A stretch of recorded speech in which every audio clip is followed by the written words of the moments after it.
오늘의 말씀은 로마서 8장 26절로 28절까지입니다. 로마서 8장 26절로 28절.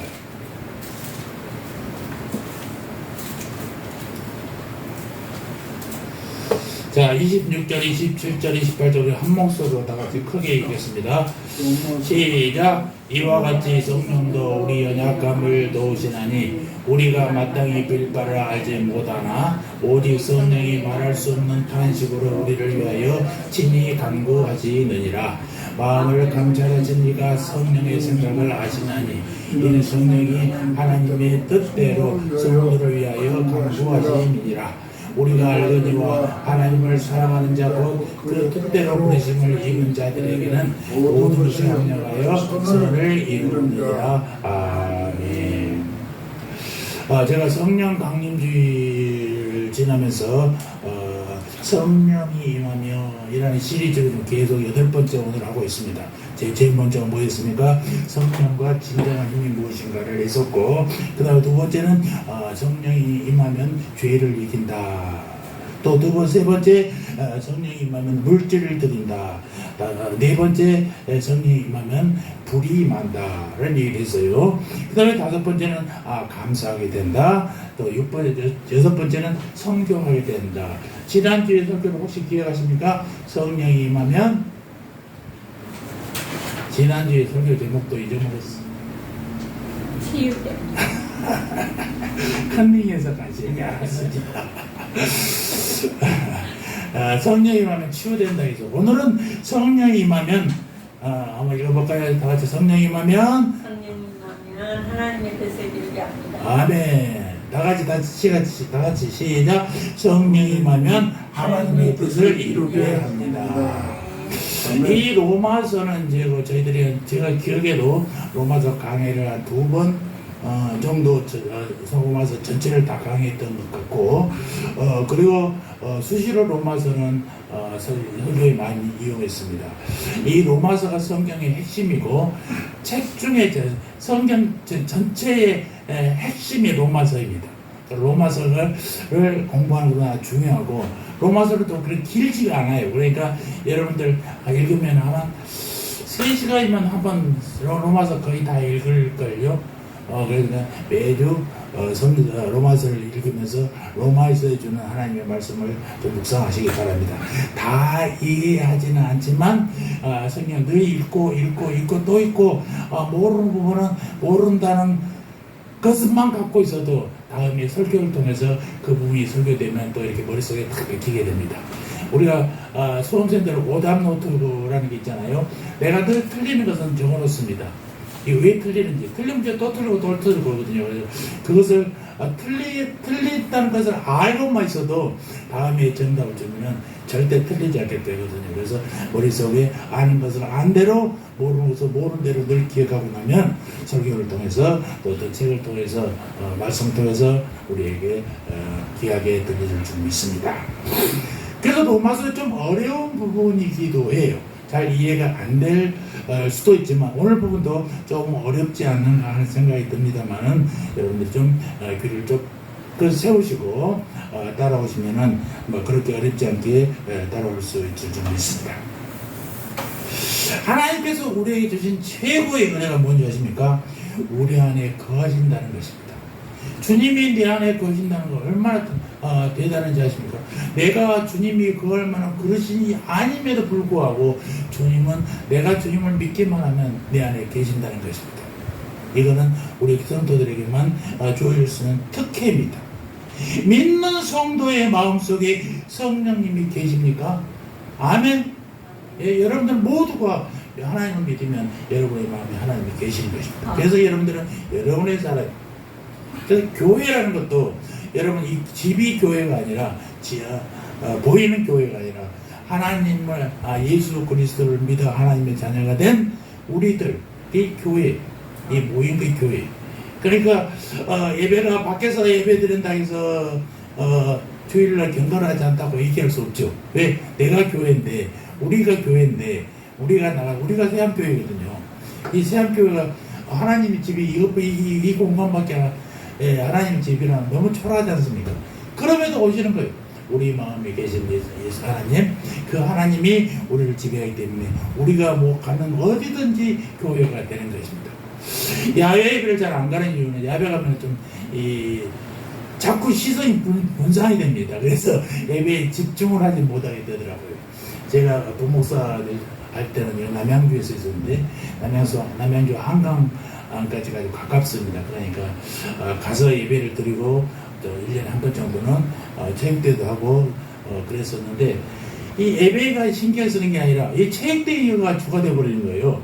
그러니까 안 되겠더라고요. 그래서 이제 예배를 드리고 나가서 점심 먹고 체육대회를 하는 걸로 가까우니까 그렇게 했더니 예배가 훨씬 경건하여졌습니다. 그러니까 나가서 예배 드리는 게 잘못된 게 아니라 자꾸 이제 우리의 예배가 분산돼 버리니까 집중되지 않으니까 그렇다는 것입니다. 성령님이 우리 안에 계십니다. 이 성령님이 우리 영 속에 들어와서 우리 속상을 회복시키고 우리를 하나님을 알게 하시고 예배하게 하시고 하나님을 닮은 거룩한 성도가 되게 하신다라는 말씀입니다. 그런데 어떻습니까? 여러분들, 성령이 거하시는 성도에게 고난이 없습니까? 고난은 여전히 따라옵니다. 인간이 당하는 모든 불행과 고통은 성령이 계시지 않는 불신자만 일어나느냐? 그렇지도 않다는 거예요. 정말 이해할 수 없는 것은 믿는 자에게 일어난 불행한 사건들입니다. 목사님들이 제일 어려운 게 이럴 때입니다. 성도들 정말 열심히 기도하고 열심히 신앙생활 하는데 그 가정에 어려운 문제가 생길 때 어떻게 기도해야 될지도 모르는 그 심정이 그렇단 말입니다. 그럴 때 차라리 믿지 않는 사람들은 불평이라 합니다. 왜 하나님은 기도하는 성도들을 보여주지 않느냐? 왜 불행한 일이 하나님 모르는 사람이 아니라 기도하는 성도들에게 일어나냐라고 따질 수도 있어요. 그러면서 하나님 성도들이 저렇게 믿고 저렇게 신실하게 믿는데 정말 하나님이 계십니까? 라고 따질 수도 있다는 것입니다. 믿는 성도에게 이런 질문을 던지게 하는 사건들을 우리 주변에서도 자주 일어나지 않습니까? 교통사고 만난 것은 불신자만이 아니지 않습니까? 기도하는 사람도 봉고차에서 치입니다. 왜 하나님의 자녀들이 까닭없이 고통을 당하게 되겠습니까? 기도도 그래요. 성령이 임하면 기도하게 되지요. 기도는 하나님이 우리에게는 최고의 축복입니다. 그러나 아무리 기도해도 하나님이 응답이 없을 때가 있어요. 그렇게 간절히 부르짖는데도 병은 그대로 있고 그렇게 목숨 걸고 기도했는데도 안 되는 사람은 계속 안 되는 경우가 있다라는 것입니다. 우리 주변에만 그런 게 아니에요. 성경에도 이런 일이 많이 기록되어 있단 말입니다.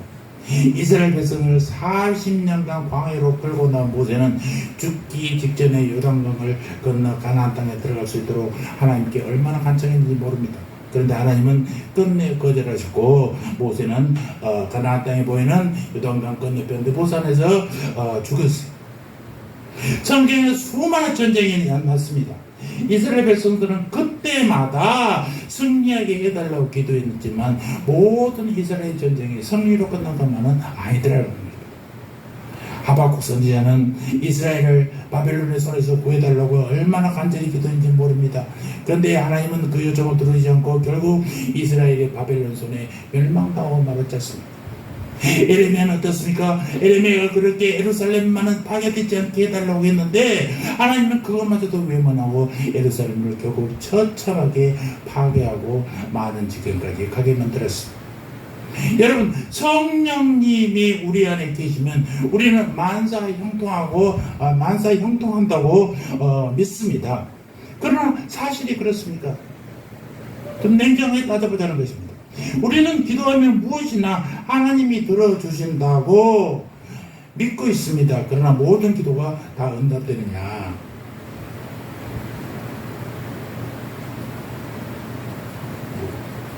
기도가 잘못되어 그런 일에 있어 잠깐만요.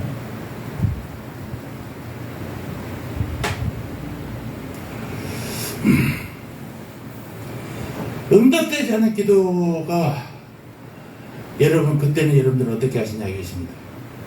성령 받아도 일이 잘 풀리지 않고 기도해도 응답이 없고 말씀대로 살아도 안 믿는 사람보다 못 살 때 여러분은 어떻게 하셨느냐라는 것입니다. 그때 우리 안에 거하시는 성령님은 우리를 위해서 무엇을 하셨는가? 우리가 이유를 모르는 어려움을 당하고 우리가 부당한 고난을 당한다고 느낄 때에 우리 안에 계신 성령님은 우리를 위해서 어떤 일을 하셨느냐 이것입니다. 이 질문은요, 쉽지 않은 질문이에요.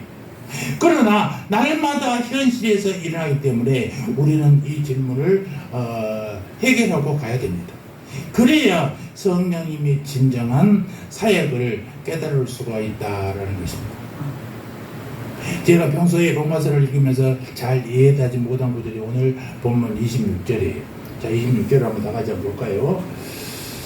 시작. 이와 같이 성도로 우리의 연합을 도우시나니 우리는 마땅히 기도할 바를 알지 못하나 오직 성령의 말로서 하는 탄식으로 우리를 위하여 친히 간구하시느니라. 반응을 안 하니까 그때 자, 여기에 연약함이란 말이 나오죠. 처음에 저는 이 연약함이란 말이 무엇인가를 생각하다가 우리 인간이 타고날 때부터 죄인이고 약하기 때문에 가진 선천적인 결격 사유 같은 것이 아닌가라고 생각을 했었습니다. 사실 모든 사람들은 다 약하지 않습니까? 그러나 이 말씀은 불신자를 대상으로 한 말이 아니라 성령 안에 사는 성도들을 대상으로 한 말이에요. 그래서 불신자는 혹 연약할 수 있지만 성령 받는 성도와 연약해진다는 것은 이해하기 좀 어려웠습니다. 성령님의 우리 안에 들어오면요, 죽었던 영도 회복되지 않습니까? 그리고 혼과 육이 강해지는 것입니다. 지난주 설교 내용의 일부가 이런 거 있잖아요. 성령이 임하면 우리 안에 죽어있는 영과 영도 살아나고 양심도 살아나고 또 하나님과 교통하는 기능이 회복되고 영혼, 육이 강해진다라고 지난주 설교했습니다. 그런데 어떻게 약해지냐? 우리가 마땅히 빌 바를 알지 못한다는 말도 그래요. 무엇을 모른다는 말이냐? 언뜻 볼 때 이 말은 처음 예수 믿는 사람이 어떻게 기도할지 모른다. 그래서 우왕좌왕한다라는 뜻으로 이해됩니다만, 그러나 로마서 8장은 죄를 회개하고 예수 믿어 의롭다함을 받고 구원받아 성령을 선물로 받은 사람들에게 쓰여진 말이에요. 믿지 않는 사람이 아니라 성령 받아 성령의 사람이 된 성도에게 주신 말이라는 것입니다. 그렇다면 이미 성령 받은 사람이 어떻게 기도할 줄 모르냐? 성령이 우리 속에 역사하면 우리가 기도하지 않습니까? 그런데 어떻게 마땅히 기도할 줄 모른다고 말하느냐라는 것입니다. 그래서 오랫동안 이 말씀을 저는 이해를 못했었어요. 그러다가 연륜이 쌓이고 이런저런 경험을 하면서 이 말씀이 이제 조금씩 이해되기 시작했어요. 이 말씀은 성령의 능력이 없어서 우리가 연약해진다는 게 아니라 성령의 능력을 힘입은 우리도 본래가 약한 존재였다라는 것입니다. 그러니까 성령의 능력이 제한된 것이 아니라 성령 받은 사람의 능력이 제한되어 있다라는 얘기입니다. 우리 안에 성령이 있습니다. 성령의 도움을 받더라도 여전히 우리는 약한 존재라는 것입니다. 우리가 성령 받아도 하나님입니까? 하나님일 수는 없어요. 성령은 성령님이고 우리는 우리가 성령의 능력으로 기도합니다. 그러나 기도해도 우리에게는 이해할 수 없는 일이 일어나고 까닭없이 고통당하는 일이 생긴단 말입니다. 이것을 바울은 연약함이라고 표현하고 있는 것입니다. 헬라어로 이 말은 힘이 없다, 강하지 못하다 이런 뜻을 가지고 있어요. 육체의 힘이 없어서 강하지 못하는 것이 아니라 영적으로 우리가 힘이 없다라는 얘기입니다. 하나님이라는 지식에 한계가 있다는 얘기지요. 우리에게는 미래를 내다보는 예지력도 없습니다. 갑자기 일어난 사건의 의미를 파악한 능력도 수습할 능력도 우리에게는 없어요. 우리가 아무리 하나님의 은혜 가운데 살아도 우리가 이해하지 못할 일도 생기는 것이고 노력해도 안 되는 일이 있다라는 것입니다. 문제는 그때 어떻게 할 것인가 이거예요. 여러분 어떻게 해야 됩니까? 우리가 기도해야 됩니다. 마땅히 부르짖어야 합니다. 그런데 안 돼. 기도해야지 하고 앉아있으면 여러분들 잡념부터 생기지 않습니까? 제가 정경환 목사님은요, 기도하면 기도줄을 잡으는데 잡는 데만 30분을 써야 돼요. 앉아있으면 모든 막 사람의 잡념들이 들어오고 이걸 제거하고 완전히 기도에 빠지는 시간마다 30분이에요. 이 양반이 30분이면 우리는 얼마나 기도 잡아야 되겠어요? 이분은 한참 할 때는 한 8시간, 10시간을 하루에 보통 기도한 사람이. 그런 사람이 기도줄을 잡는 데 걸린 거예요. 여러분 기도해보서 아시잖아요. 기도하다 보면요. 기도하려고 폰도 다 앉아있어요. 그러면 혹시 전화 안 온 거 하고 전화도 옆에 갖다 놓고. 한참 기도하다 내가 가스레인지를 끄고 왔나 하고 별 생각이 다 들어. 이 생각 저 생각이 많으니까요. 하다가 저러고 이러다가 저러고 막 그런다고. 온전히 기도에 전념한 시간만도 하루에 8시간 10시간 한 사람도 30분이 걸리는데 우리는 얼마나 걸려야 돼. 그러니까 우리 하루에 2시간 기도합니다. 24시간이니까 2시간 3시간 기도하면 10의 1조 시간에 기도하는구나 라고 하지만 거기에 30분 1시간을 씨름하고 기도줄 잡느라고 소비하고 나면 고작 1-2시간 기도하는 것 뿐이란 말입니다. 그렇게 되는 거예요.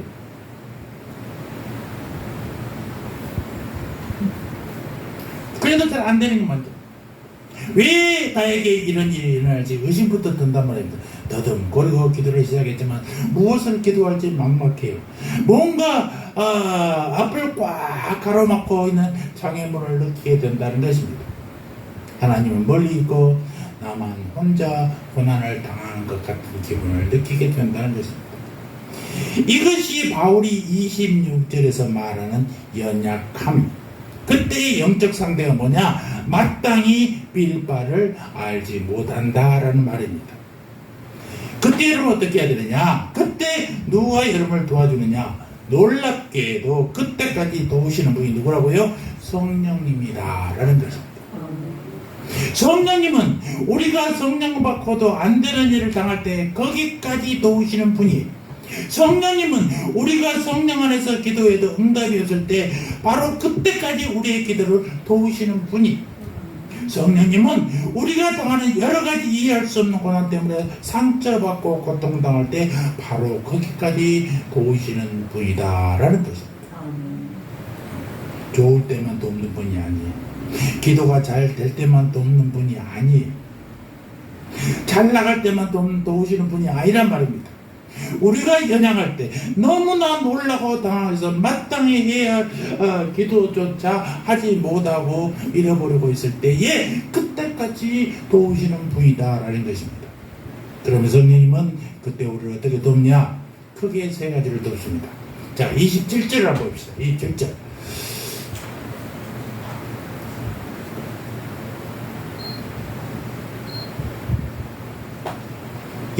다 같이 시작. 마음을 살피시는 성령의 생각하시나니 이는 성령이 하나님의 뜻대로 성도를 위하여 간구하심이라. 다 같이 하나님의 뜻대로.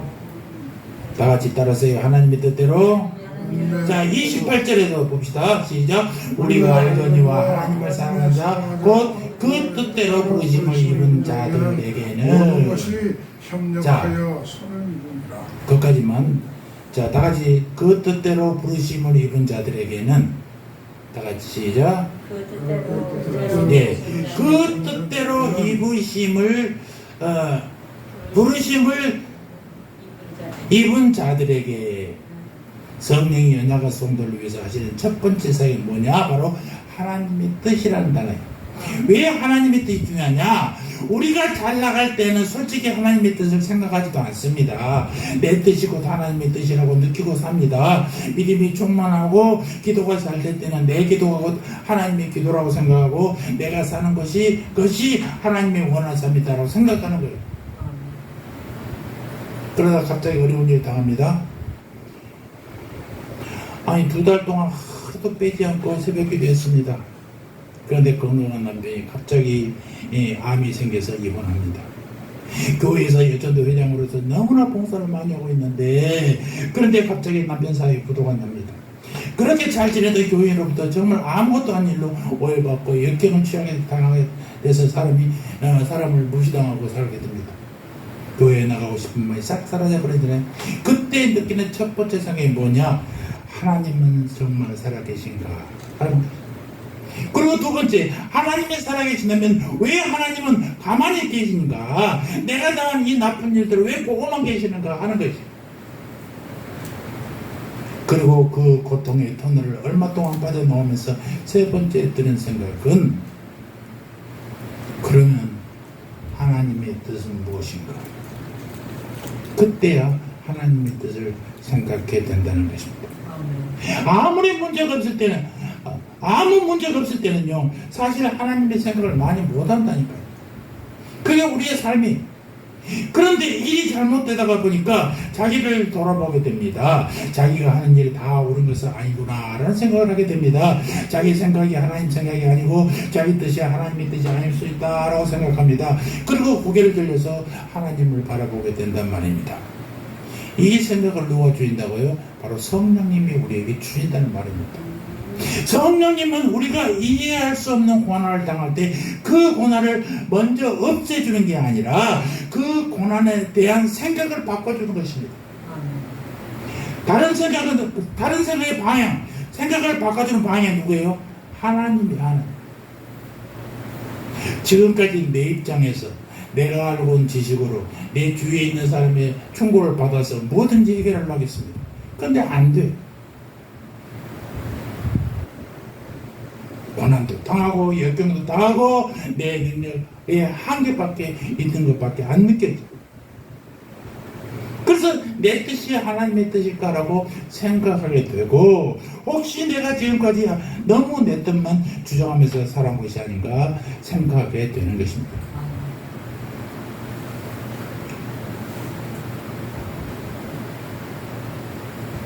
하나님, 성령님이 극한 상황에서 성도에게 주는 첫 번째는 하나님의 중심으로 생각을 바꿔주게 하신다라는 것입니다. 이제까지는 내 중심으로만 봤어요. 근데 이제는 내 판단이 아니라 하나님의 생각은 어떤가로 바꿔주시게 된다. 관점을 바꿔주는 거예요. 상황을 바꿔주는 게 아니라 관점을 바꿔주는 거예요. 그리고 사건을 보는 폭의 시각을 넓혀주는 거예요. 밑에서만 보았는데 위에서도 보고, 옆에서도 보았는데 속에서도 보게 되고, 가까이만 보았는데 멀리서도 보게 되고. 사실 구약의 욥기가 그런 책입니다. 저도 대학생 때 구약의 욥기를 읽으면서 참 이해할 수가 없었어요. 짧은 책이고 또 재미있는 얘기니까 욥기만 많이 읽었는데 잘 이해가 잘 안 되더라고요. 구약의 욥기는요, 민간의 고난, 인간들의 고난에 대한 가장 자그마한 서사시예요. 동방의 의인은 욥이 어느 날 아무 죄 없이 고난을 당하는데 그 고난이 어떻게 생겼는지 이유 아무 설명도 없습니다. 그 많던 재산 다 뺏겨버립니다. 열자녀 몰살당합니다. 마누라 도망갑니다. 자신은 병듭니다. 그 칠흑 같은 고난 속에서도 욥은 끝까지 믿음을 지키고 승리합니다. 욥은 고난을 이겨낸 믿음의 영웅 같습니다. 그러나 욥기를 3번, 4번 읽어보면요, 욥기가 말하는 책은 욥이라는 사람이 대단히 참고 믿음이 좋아서 견디는 사람이 아니라 욥의 인내나 믿음에 대한 얘기가 아니란 말입니다. 욥기 1장, 2장의 문을 열면 천상에서 하나님과 사단이 대화하는 장면이 나오죠. 욥의 이야기는 다만 인간이 당하는 고난의 이야기만이 하고자 하는 게 아니라는 것입니다. 제가 대학교 때 봤던 성경, 욥기는 바로 이런 거예요. 내 눈으로 욥기를 바라보니까 욥의 인간의 삶에 대한 것만 착안하게 되는 것입니다.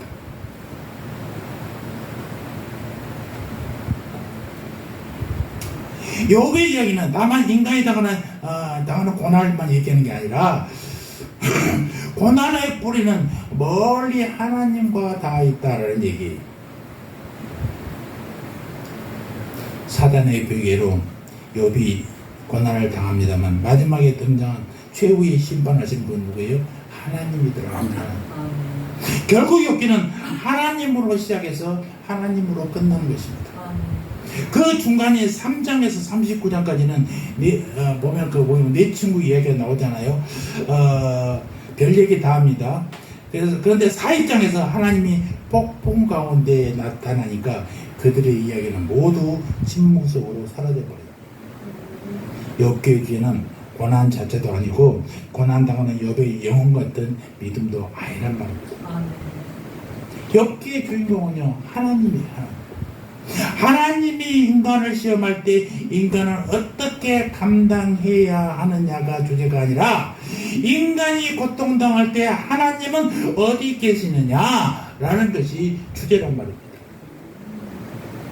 만약 인간이 당한 고난 자체가 목적이면 욥은 고난에 대해서 자세히 써야 됩니다. 왜 고난을 당했는지, 무엇 때문에 내가 이런 고난을 당했는지 자세히 써야 돼요. 별로 없어요. 고난의 이유도 경로도 왜 악인이 아니라 의인이 고난받는지 얘기도 없습니다. 어느 날 갑자기 동방의 의인인 욥이 고난당합니다. 왜에 대한 설명이 단 한 줄도 나타나지 않는 것이 욥기라는 책이에요. 따라서 우리가 고난당할 때 내가 왜라고 묻는 게 아니라 하나님이 왜라고 물어야 된다는 것입니다. 우리 삶의 주인은 누구예요?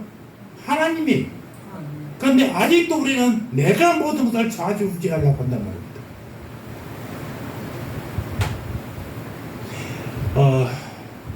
가끔 이제 인본주의가 별로 안 좋고 신본주의가 좋다고 합니다. 제가 한번 수수께끼 같은 문제를 낼 테니까 한번 알아맞혀 보실래요? 제 차는 전기차예요. 전기차가 성능이 좀 좋거든요. 차는 조금 해도 성능이 좋아요. 내가 하나님을 모시려고 해요. 하나님을 어디다 지셔야 되겠어요? 문제 때. 하나님이 높으신 분이니까 뒤에 사장자리를 앉아야겠다는 사람들은 이거는 하나님을 정말 높이 받드는 사람들이잖아요. 이거는 인본주의적 생각을 갖고 있는 거예요. 그러니까 차의 운전은 누가 해야 돼요? 하나님이 하셔야지. 나는 따라가는 거예요. 나는 운전석에 앉고 조수석에 앉고 하나님을 운전대에 앉히셔야 되는 거예요. 그런데 인본주의적 생각은 하나님을 어디 감히 내가 무시하지 못하고 뒤에 앉아. 하나님 이제 뒤만 가만히 계시오. 내가 내 마음대로 가겠습니다. 라고 합니다. 무슨 얘기만, 여러분 이 얘기는요, 아주 신본주의와 인본주의를 가볍게 그냥 해결할 수 있는 그런 얘기예요. 어디, 항상 윗사람을 모실 때는 저 사장자리 뒤에 왼쪽 뒷좌석에만 앉히지, 왜 앞에나 운전석으로 앉아 감히 내가 운전해야지 절병인데. 이거는 인간적인 생각이에요. 하나님은 내 삶을 인도하시는 분이에요. 그냥 운전대에 앉으셔야 된다니까요. 하나님을 없이 온 게 아니에요. 내 삶의 주인은 하나님이니까 하나님 마음대로 가십시오. 나는 조수석에서 따라가겠습니다. 아멘. 이래야 되는 거. 이게 신본주의. 아멘. 그래서 고난을 당할 때 왜 내가 이 모양인가가 아니라 하나님이 왜 이러셨을까를 생각할 줄 알아야 된다는 거죠. 내가 왜 고난을 당한가를 물으면 해답 없어요. 굳이 해답을 말한다면 고난은 반드시 악인만 당하는 것이 아니라 의인도 성도들도 그리스도인들도 다 당하더라. 악인이 당하는 것은 당연하지만 의인이 고난당하는 것은 잘못이라는 우리 생각 자체가 잘못이에요. 하나님의 나라에 이 세상에 살지만 사단마귀가 지배하는 이 세상에 살지만 우리는 하나님의 상식으로 하나님 나라에 사는 사람들이잖아요. 그 천국은 죽어서만 그런 게 아니라 지금도 천국을 누릴 수 있어요. 왜냐? 하나님의 나라에 살면 우리는 하나님의 나라 사람이잖아요. 그게 천국이에요. 옛날에 천국 한문으로 써서 천국, 하나님 나라 천국, 천당 이렇게 쓰니까 하나님의 나라는 저 죽어서 어느 하나 구석이 어디인가에 있는 걸로 생각하니까 우리 영은 너무 멀어.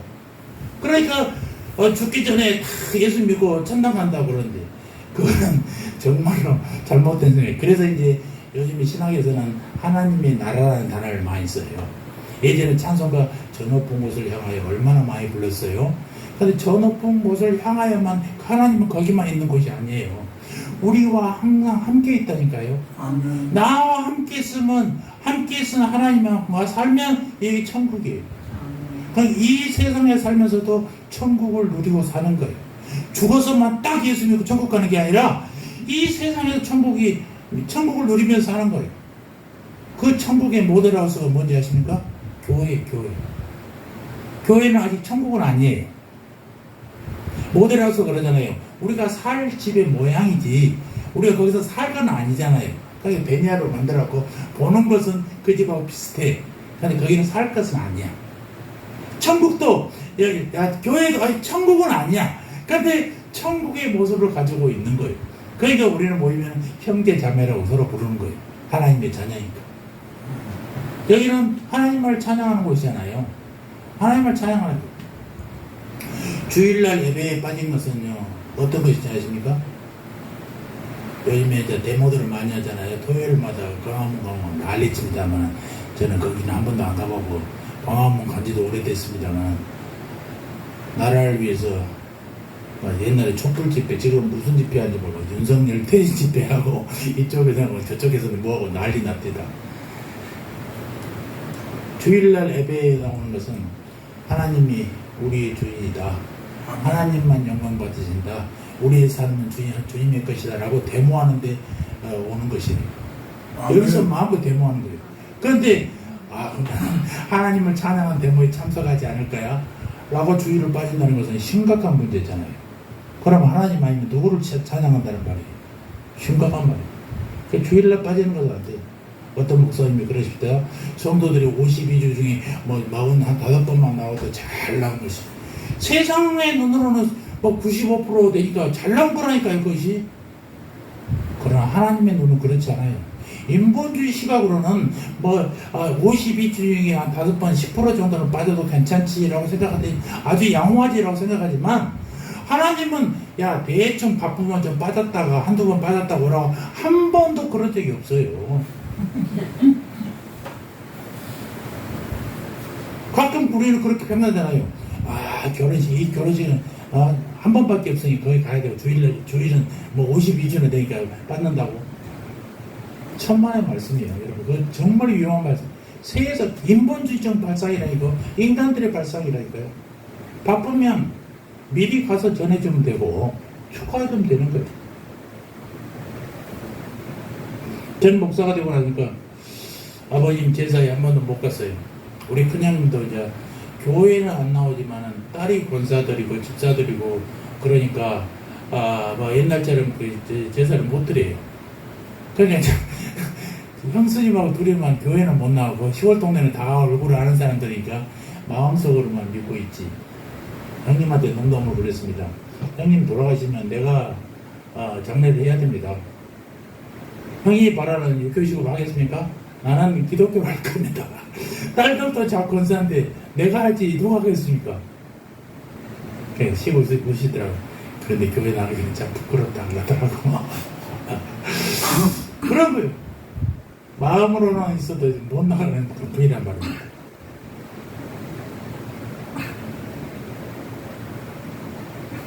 뭔 얘기하다 그냥 흥분해서 그가 나가버렸습니까? 그러니까 하나님이 어떻게 생각하느냐가 중요하지 우리가 어떻게 생각하느냐는 중요하지 않단 말입니다. 이건 전적인 내 중심의 생각이니까. 우리의 삶은 하나님이 주인이니까 하나님 주인이신 하나님의 생각이 무엇인지를 아는 게 중요해요. 악인이건 의인이건 하나님이 고난을 주시면 받는 거잖아요. 악인은 당연히 받아야 되고 우리는 안 받아야 됩니까? 아니란 말이에요.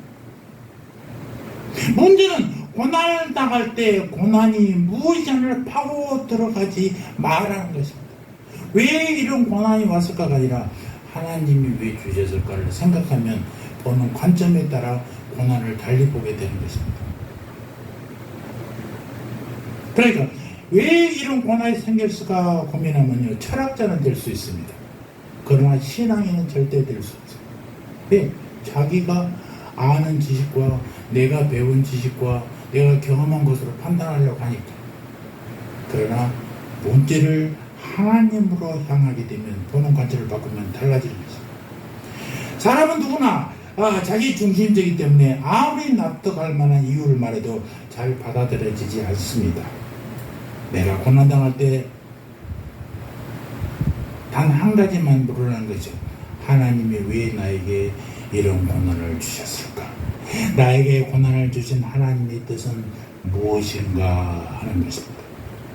그래서 관점을 내가 아닌 누구에게 주인이신 하나님의 관점으로 돌려야 해답이 있다라는 사실입니다. 관점을 하나님으로부터 시작해야 문제가 해결된단 말입니다.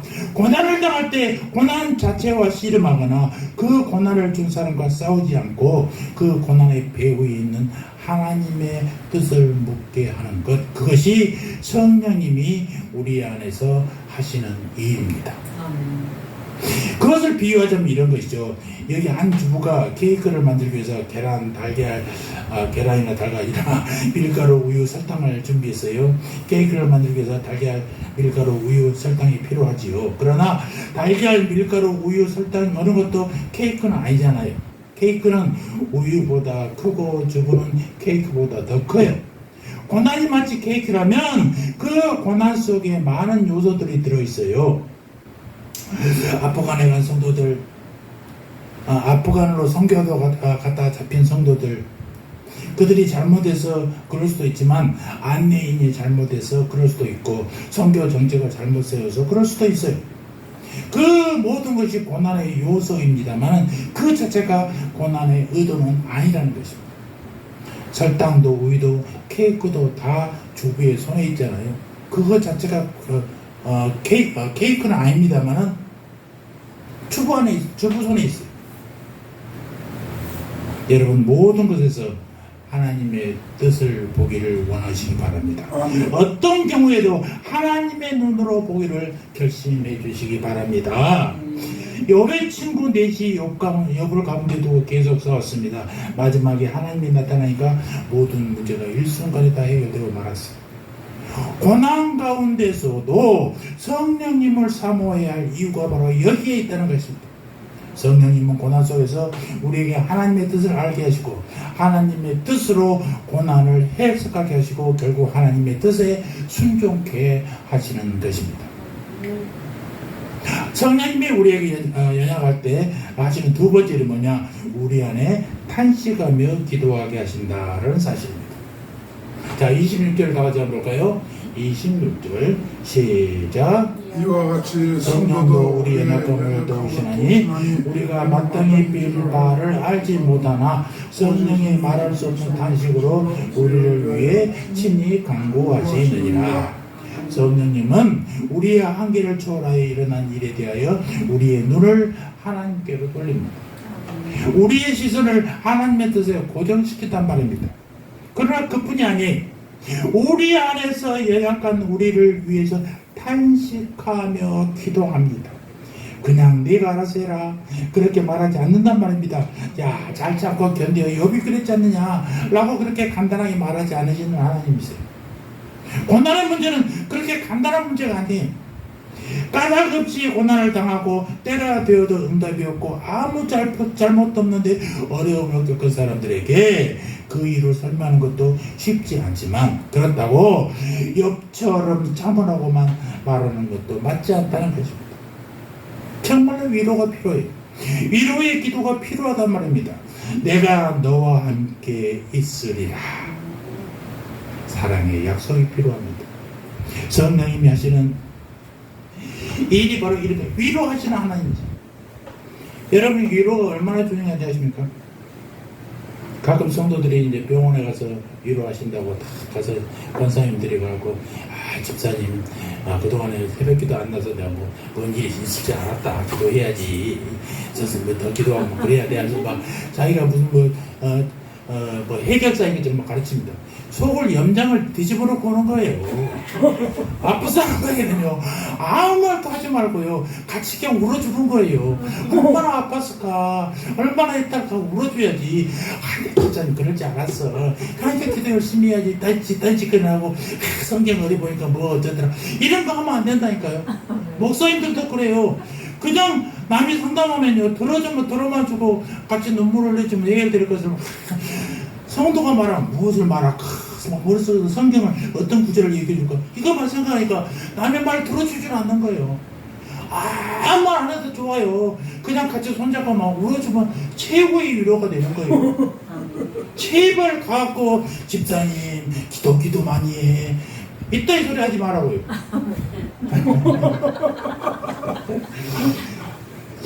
정말 염려지는 거예요. 그냥 손잡고 울어줘요. 그럼 돼요. 그것보다 더 큰 위로가 있어. 내가 너 옆에 있어. 얼마나 좋아.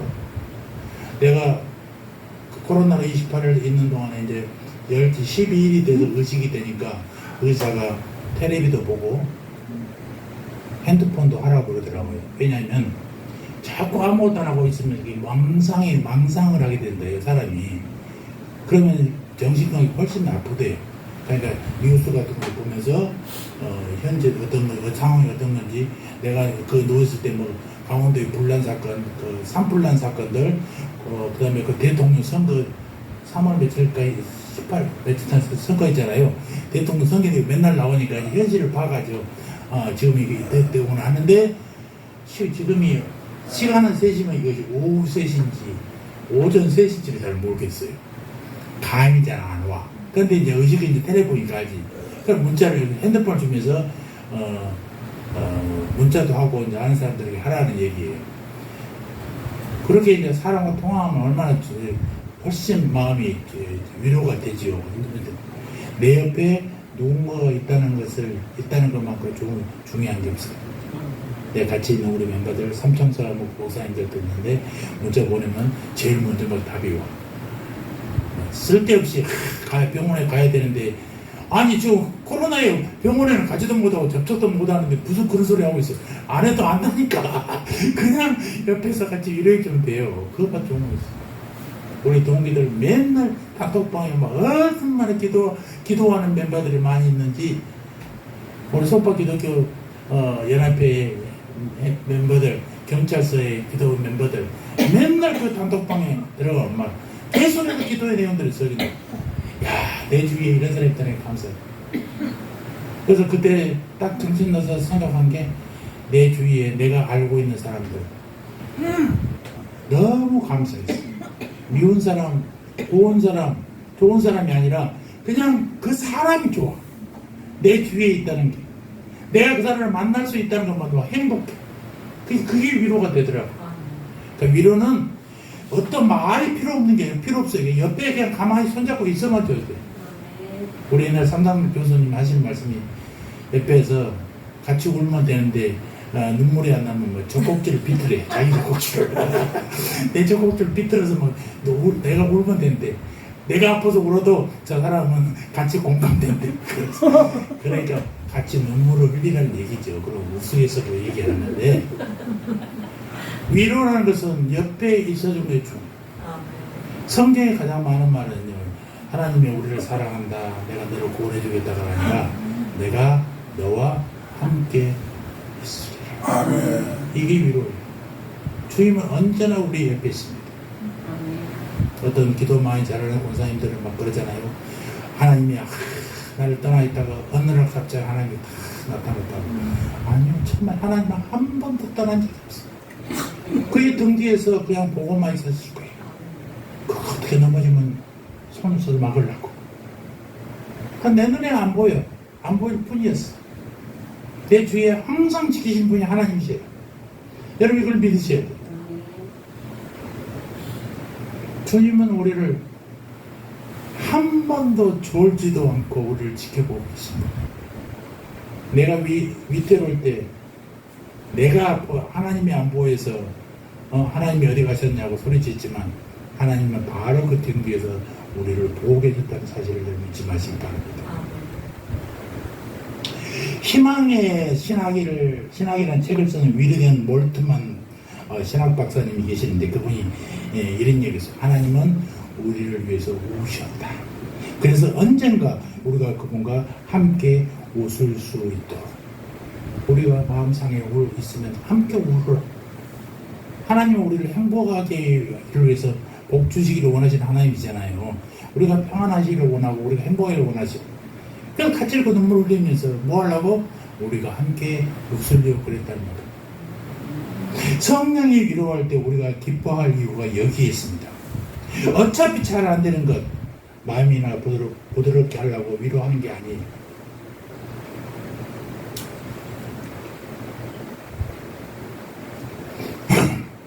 위로받을 일이 곧 일어나기 때문에 위로하는 것이 로마 가는 배에서 풍랑을 만나니까 하나님이 바울을 위로했습니다. 사도행전 27장 22절에 뭐라고 기록되냐면 내가 너희를 권하노니 이제는 안심하라. 너희 중 아무도 생명에는 아무런 손상이 없겠고 오직 배뿐이리라. 배는 다쳐도 내가 너희들은 보호하겠다고 하나님 말씀하신단 말입니다. 나중에 보니까 배가 좀 안전하게 한 섬에 고보로 섬에 도착했어요. 미리 알고 계신 분이 오늘 우리를 위로하신 분입니다. 나중에 잘 되게 하신 분도 누구예요? 그분이 바로 우리를 위로하신다는 사실을 여러분 잊지 마시기 바랍니다. 성령님이 우리 안에 있다고 항상 좋은 일만 있는 게 아니에요. 연약한 우리가 이해할 수 없는 일이 얼마든지 일어납니다. 성령 안에서 기도한다고 금방 응답받는 것도 합니다. 마땅히 빌바를 알지 못할 만큼 기도가 막힐 때가 있습니다. 예수 믿고 구원받다고 만사형통도 아니에요. 때로는 집재만 아파서도 몰려고 칠흑가도 어둠도 밀려옵니다. 그러나 모든 것을 하나님의 눈으로 보려고 노력하시기 바랍니다. 모든 관점을 하나님의 뜻에 맞추려고 노력하시기 바랍니다. 그 사건의 조합을 이루어주신 요소들이 주인공이 아니라 그 사건을 만들어 가시는 분 하나님이 주인공이라는 사실을 그 사건의 주인이라는 사실을 잊지 마시기 바랍니다. 그래도 이해할 수 없을 때 성령님의 위로를 받으십시오. 우리 안에 말할 수 없는 탄식하는 성령께서 성령께 우리의 고난을 다 맡기시고 함께 오시기 바랍니다.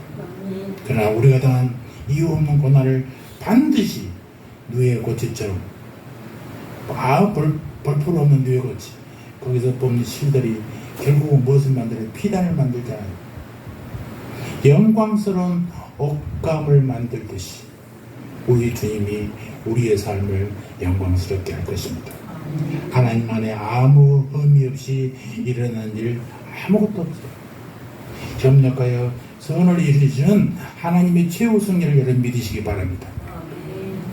오늘 이해할 수 없는 고난, 부당한 고통을 당한다고 하는 생각하시는 여러분들 혹시 계십니까?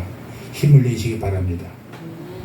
여러분들이 저가 고난받을 때 성령님은 늘 우리 곁에 계시는 분이십니다. 기도합시다.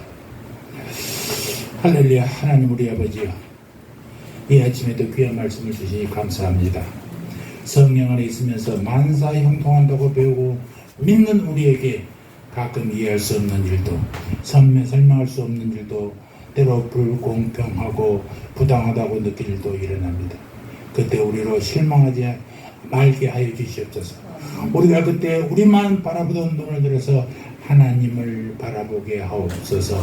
우리 자신의 입장, 우리의 유익, 우리의 이기적인 생각에만 머물던 눈을 열어서 하나님의 뜻을 보게 하여 주시옵소서. 우리의 마음과 몸을 훈련하여 매사를 하나님의 눈으로 보는 훈련, 모든 일을 하나님의 뜻과 관련된 눈으로 보는 신령한 눈을 열어주시옵소서. 성령님 우리를 위로하여 주시옵소서. 하나님의 뜻인 일은 몰라도 고난은 우리로 하여금 마음을 아프게 합니다. 가장 마음이 아픈 것은 우리는 우리 힘으로 아무것도 할 수 없다는 것 아니겠습니까? 아버지여, 성령 안에서 성령님이 우리 안에서 말할 수 없는 탄식으로 기도해 주시기를 간절히 원합니다. 우리 안에서 성령의 눈물의 강처럼 흐르게 하여 주시옵소서. 주여 또한 이 위로의 눈물을 우리에게도 주셔서 고난당한 자들을 위해서 우리 안에서 신의 물처럼 그들에게 흘러가게 하여 주시옵소서.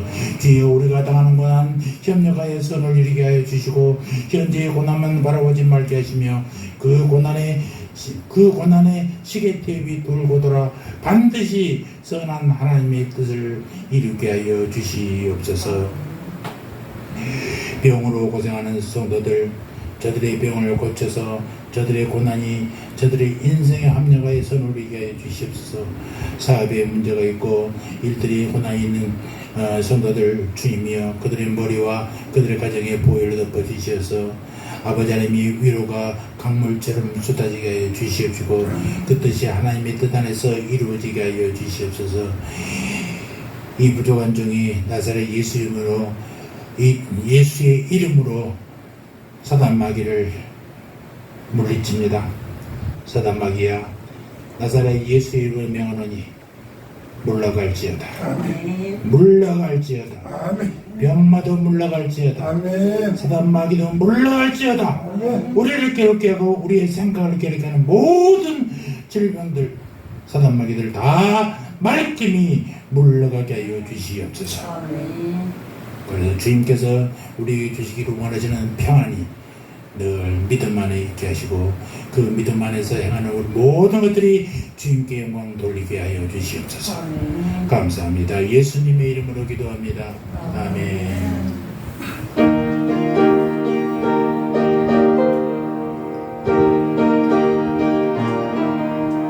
주의 말씀 듣고서 전해하는 자는 반석 위에 너다고 집을 지었다.